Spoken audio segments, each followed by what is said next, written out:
Greetings, I am Gresham and welcome back for another chapter of At the Mountains of Madness. I do hope you are all enjoying this story as I am. Oh yes, and join me today is Darkest Cyril. How's it going, everybody? I probably won't be reading any unless there's any specific, transmission, dialogue, or whatever in this. But, I'll be here just kind of watching from the background as Gresham does his thing. Yes, in the meantime, before we begin, I wish to say one thing. I am contemplating having a guest join us. Though, whether or not this guest I plan to ask joins us is unknown at the moment, though I do hope they will say yes. Yeah, it would be cool to have them join us. Well, we'll have to wait and see. They'll be streaming soon, so we might want to get this out of the way. Yes, I believe we should, as well. Now, let us begin. Chapter 4. It is only with vast hesitancy and repugnance that I let my mind go back to Lake's camp and what we really found there, and to that other thing beyond the frightful mountain wall. I am constantly tempted to shirk the details, until the hints stand for actual facts and ineluctable deductions. I hope I have said enough already to let me glide briefly over the rest. The rest, that is, of the horror at the camp. I have told of the wind-ravaged terrain, the damaged shelters, the disarranged machinery, the varied uneasiness of our dogs, the missing sleds and other items, the deaths of men and dogs, the absence of Gedney, and the 6 insanely buried biological specimens, strangely sound in texture for all their structural injuries, from a world 40 million years dead. I do not recall whether I mentioned that upon checking up the canine bodies, we found one dog missing. We did not think much about that till later. Indeed, only Danforth and I have thought of it at all.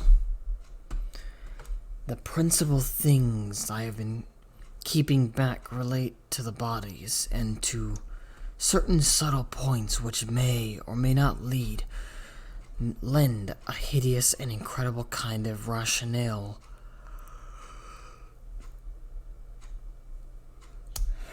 to the apparent chaos. At the time, I tried to keep the men's minds off those points, for it was so much simpler, so much more normal, to lay everything to an outbreak of madness on the part of some of Lake's party. From the looks of things, the Damon Mountain wind must have been enough to drive any man mad in the midst of this center of all earthly mystery and desolation. The crowning abnormality, of course, was the condition of the bodies, men and dog alike.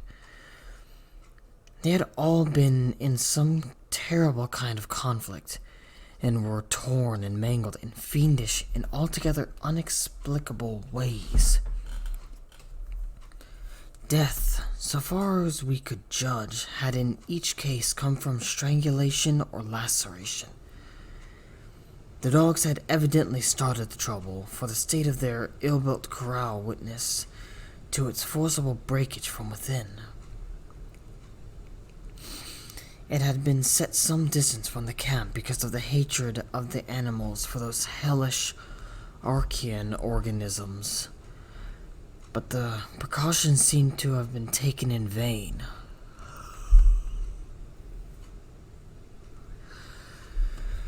When left alone in that monstrous wind behind flimsy walls of insufficient height, they must have stampeded.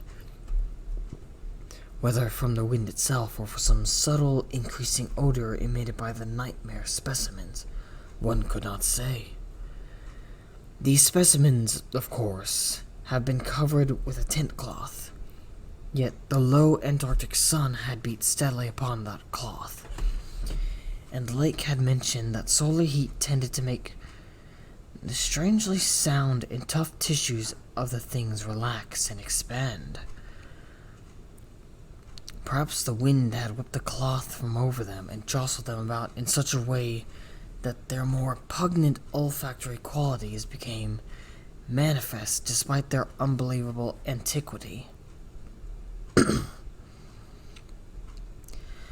But whatever had happened, it was hideous and revolting enough.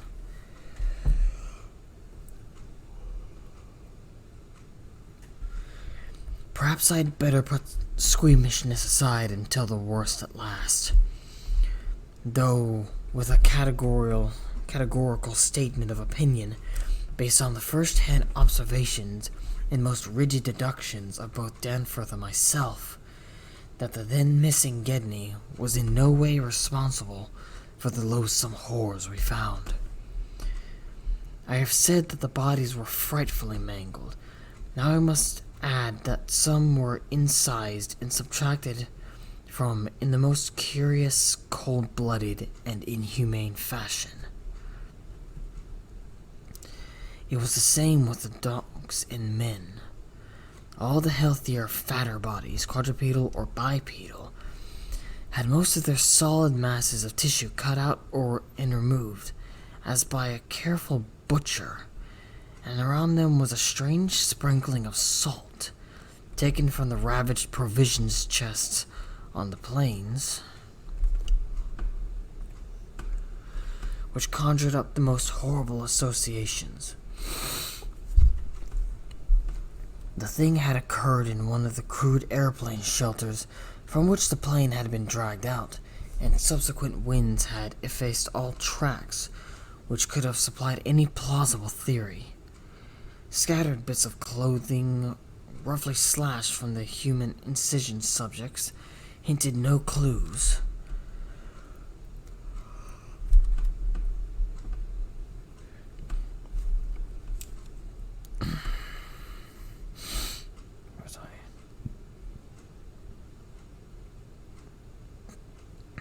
It is useless to bring up the half-impression of certain faint snow prints in one shielded corner of the ruined enclosure, because that impression did not concern human prints at all, but was clearly mixed up with all the talk of fossil prints which poor Lake had been giving throughout the preceding weeks. One had to be careful of one's imagination in the lee of those overshadowing mountains of madness. As I have indicated, Gedney and one dog turned out to be missing in the end.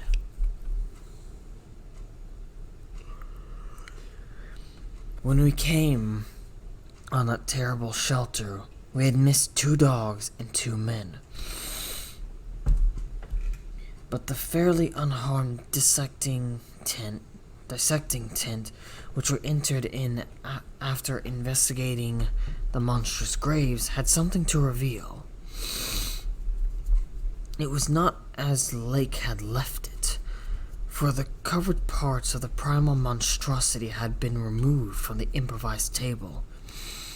Indeed, we had already realized that one of the 6 imperfect and insanely buried things we had found, the one with the trace of a peculiarly hateful odor, must represent the collected sections of the entity which Lake had tried to analyze. On and around that laboratory table were strewn other things, and it did not take long for us to guess that those things were the carefully, though oddly and inexpertly dissected parts of one man and one dog.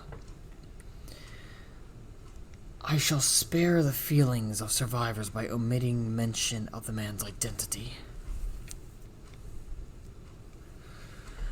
Lake's anatomical instruments were missing, but there were evidence of their careful cleansing.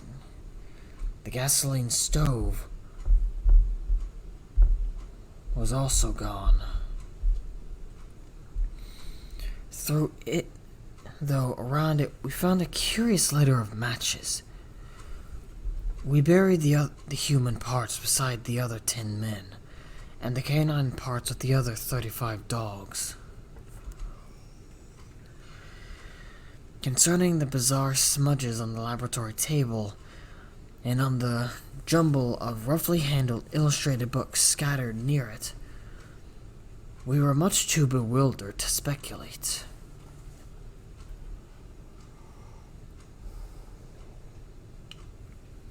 Are you okay over there, Darkus? You're yawning a lot. Yeah, I'm fine. It's just...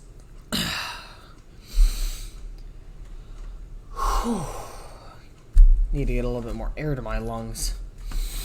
Are you having difficulty breathing? Not difficulty per se. Yeah, I think it's my sinuses again. They're always clogged up. It's annoying. If you're sure. Yeah, it's fine. Go on ahead. Very well. This formed the worst of the camp horror, but other things were equally perplexing.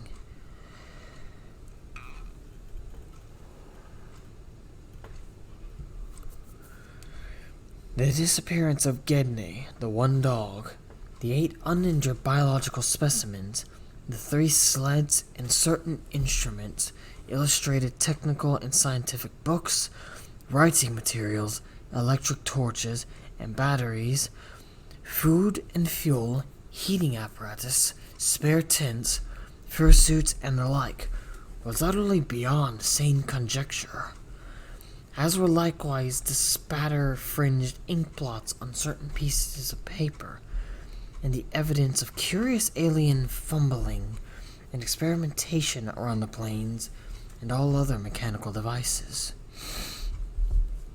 both at the camp and at the boring. The dog seemed to abhor this oddly disordered machinery. Then, too, there was the upsetting of the larder, the disappearances of certain staples, and the jarringly comical heap of tin cans pried open in the most unlikely ways, in the most unlikely places. The profusion of scattered matches, intact, broken, or spent, formed another minor enigma, as did the 2 or 3 tent cloths and fursuits which we found lying about with peculiar and unorthodox slashings, conceivably due to clumsy efforts at unimaginable adaptations.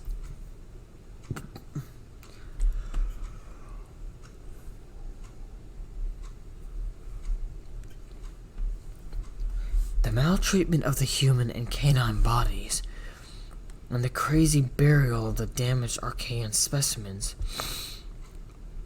were all of a piece with this apparent disintegrative madness. In view of just such an eventuality as the one present, we carefully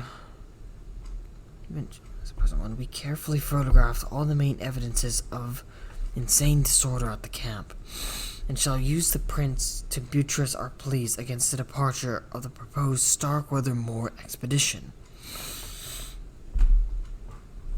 Our first act after finding the bodies in the shelter was to photograph and open the row of insane graves with the 5-pointed snow mounds.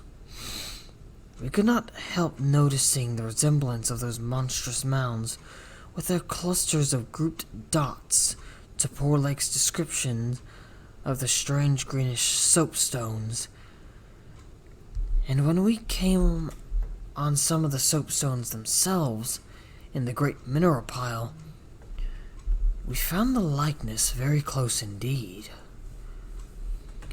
The whole general formation, it must be made clear, seemed abominably suggestive of the starfish head of the Archaean entities, and we have agreed that the suggestion must have worked potently upon the sensitized minds of Lake's overwrought party. Our own first sight of the actual buried entities formed a horrible moment and sent the image of Palpatine and myself back to some of the shocking primal myths we had read and heard. We all agreed that the mere sight and continued presence of the things must have cooperated with the oppressive polar solitude and Damon Mountain wind in driving Lake's party mad. For madness, centering in Gedney as the only possible surviving agent, was the explanation spontaneously adopted by everybody so far as spoken utterance was concerned. Though I will not be so naive as to deny that each of us may have harbored wild guesses, which sanity forbade him to formulate completely.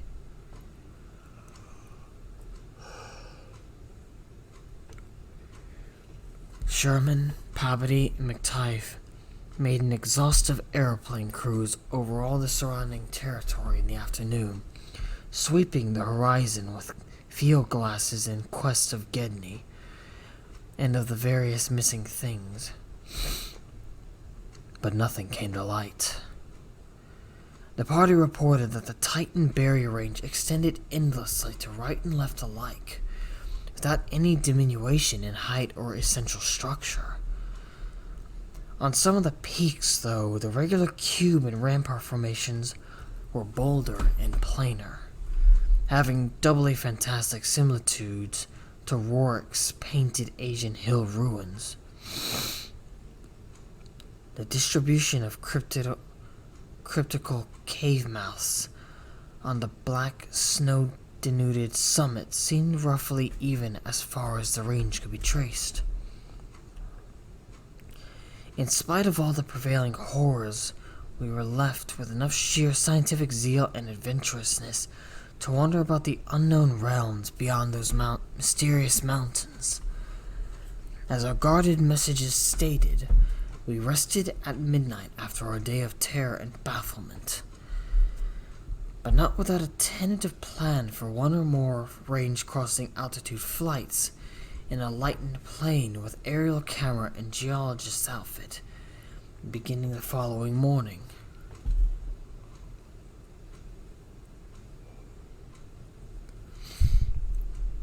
It was decided that Danforth and I try it first, and we awoke at 7 a.m. intending an earlier trip, though heavy winds, mentioned in our brief bulletin to the outside world, delayed our start till nearly 9 o'clock.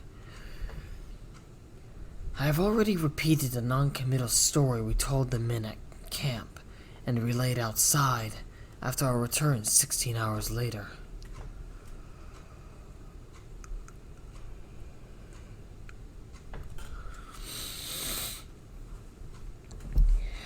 It is now my terrible duty to amplify this account by filling in the merciful blanks with hints of what we really saw in the hidden transmontane world.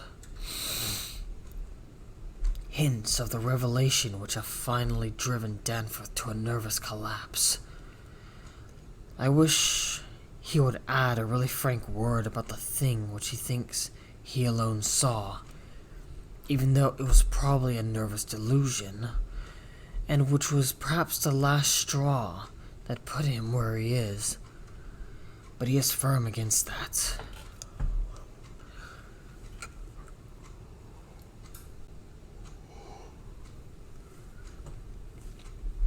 All I can do is repeat his later disjointed whispers about what had set him shrieking as the plane soared back through the wind-tortured mountain pass after the real and tangible shock which I shared.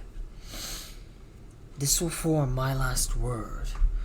If the plain signs of receiving elder horrors in what I disclose be not enough to keep others from meddling with the inner Antarctic, or at least from prying too deeply beneath the surface of that ultimate waste of forbidden secrets and unhuman aeon-cursed desolation,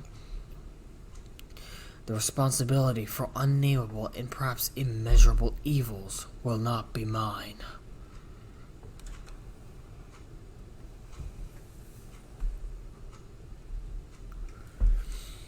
Danforth and I, studying the notes made by Pabodie in his afternoon flight and checking up with a sextant, had calculated that the lowest available pass in the range lay somewhat to the right of us, within sight of camp and about 23,000 or 24,000 feet above sea level. For this point, then, we first headed in the lightened plain as we embarked on our flight of discovery. The camp itself on foothills which sprang up from a high continental plateau was some 12,000 feet in altitude. Hence the actual height increase necessary was not so vast as it might seem. Nevertheless, we were acutely conscious of the rarefied air and intense cold as we rose.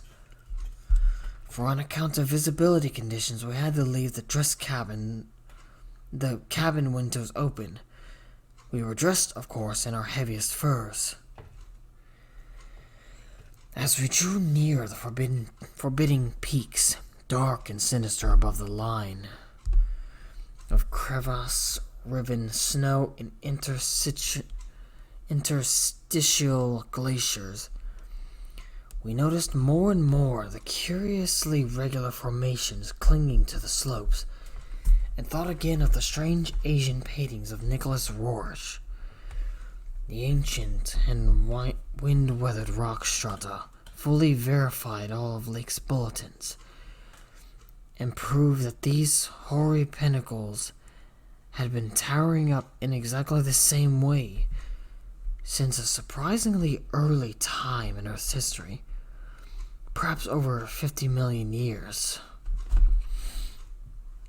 How much higher they had once been, it was futile to guess. But everything about this strange region pointed to obscure atmospheric influences unfavorable to change and calculated to retard the usual climatic processes of rock disintegration. But it was the mountainside tangle of regular cubes, ramparts, and cave mouths which fascinated and disturbed us most. I studied them with a field glass and took aerial photographs, while Stanforth drove and at times relieved him at the controls, though my aviation knowledge was purely amateur's, in order to let him use the binoculars. We could easily see that much of the material of the things was a lightish Archean quartzite, unlike any formation visible over broad areas of the general surface, and that their regularity was extreme and uncanny to an extent which poor Lake had scarcely hinted. As he said, their edges were crumbled and rounded from untold aeons of savage weathering,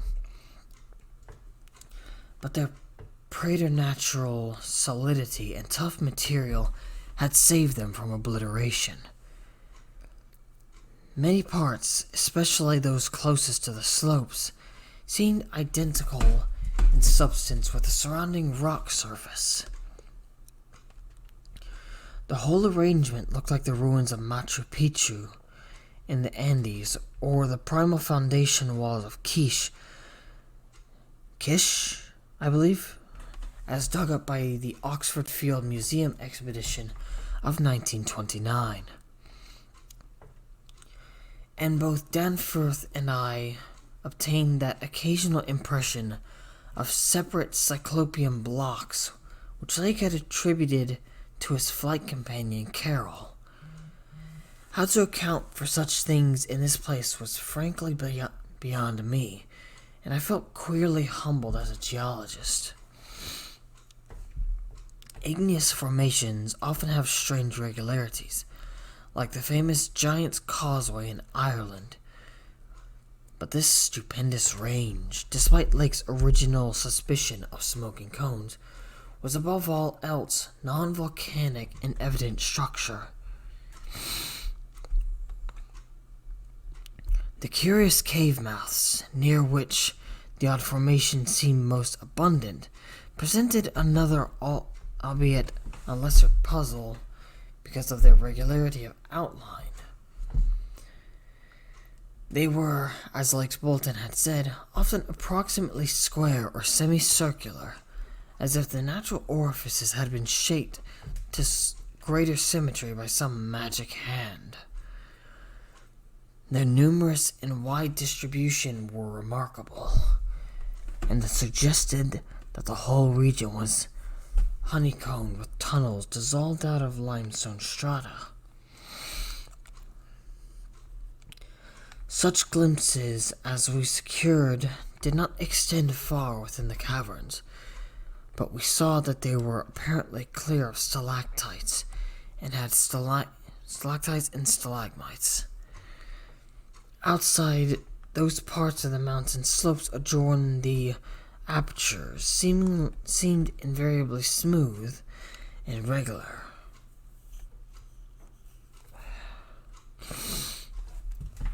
And Danforth thought that the slight cracks and pittings of the weathering tended toward unusual patterns. Filled as he was with the horrors and strangeness discovered at the camp, he hinted at the pittings vaguely resembling those baffling groups of dots sprinkled over the primeval greenish soapstones, so hideously duplicated on the madly conceived snow mounds above those 6 buried monstrosities.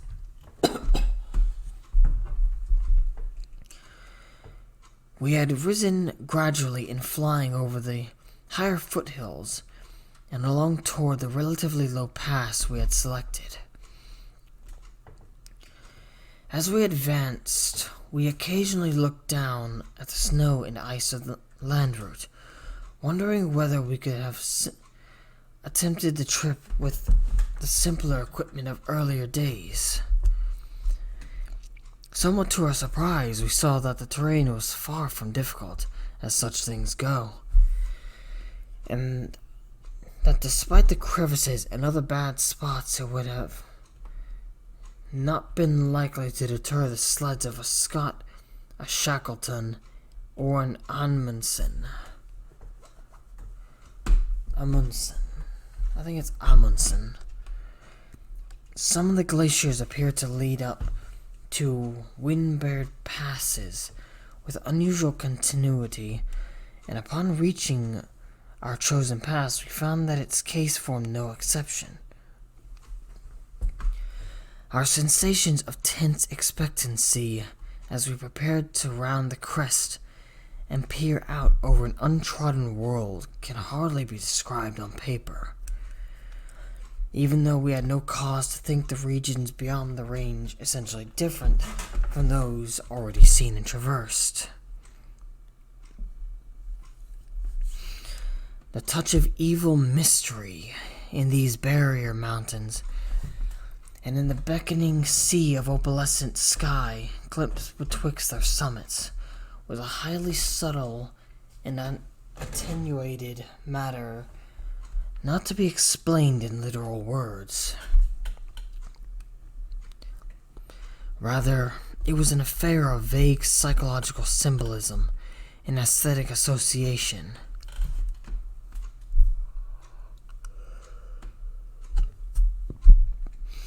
A thing mixed up with exotic poetry and paintings, and with archaic myths lurking in shunned and forbidden volumes.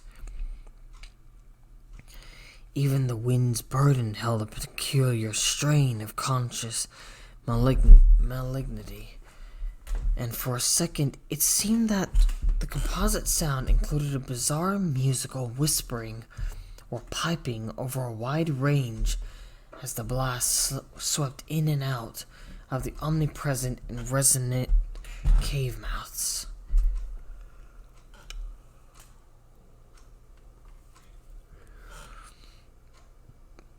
There was a cloudy note of reminiscent repulsions in this sound, as complex and unplaceable as any of the other dark impressions. We were now, after a slow ascent, at the height of 23,570 feet, according to the aneroid, and had left the region of clinging snow definitely below us. Up here were only dark, bare rock slopes, and the start of rough-ribbed glaciers. But with those provocative cubes, ramparts, and echoing cave mouths to add a portent of the unnatural,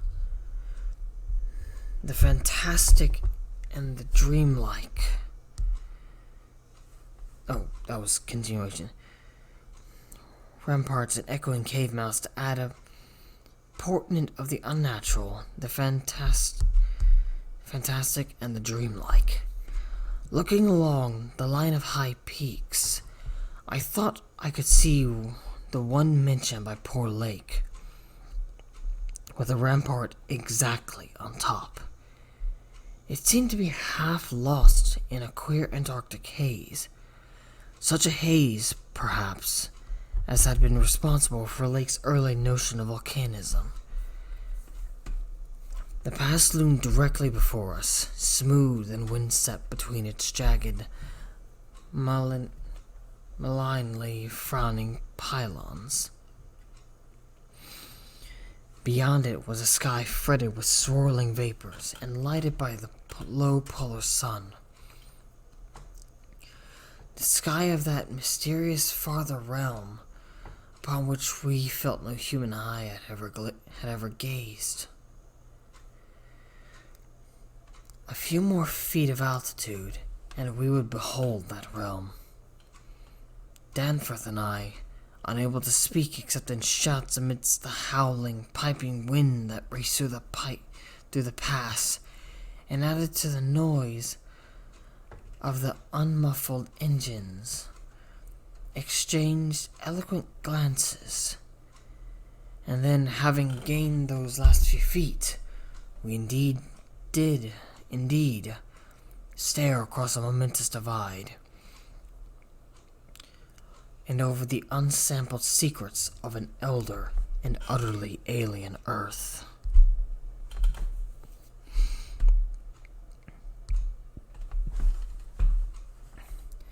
And that is the closing of Chapter 4. This one seemed a little bit shorter than the others, but perhaps it is just me growing used to this, which I find a good thing, because I certainly enjoy it, and I would like to get used to the strain on my voice for doing this. Yeah, reading for about 30 minutes straight is kind of tough on the voice. So, yeah. Indeed. And us without water this time. Yeah. Really should have had the foresight to grab a bottle. Indeed. Still, I do hope you enjoyed watching, or rather listening, I should say, as there's not much video, to be honest. But still, either way, if you did, be sure to hit the like button and subscribe to the channel for more of our content. Also, be sure to hit the notification bell so you are aware when we upload. Yeah, and also, sorry about no fear last week. My webcam was having technical issues, but thankfully I've got it fixed, and you will be able to see my new setup, as well as get the episode of Fear that you may or may not have been wanting. So you'll get to see me flailing about like a madman in Fear this upcoming Thursday. So, with that said, I do believe we shall call it. What do you say, Gresham? Indeed, it would be a good place to stop. Plus, there is a stream going on, so we want to catch that while we can. Yeah. But that's not really important at the moment. So, you know the drill. Indeed. Thank you so much for watching. I am Gresham Zadam, and I am Darkest Cyril, and we are signing out. Do have a good day, everybody. Or night, if it's evening for you. Yes, do have a good day or night.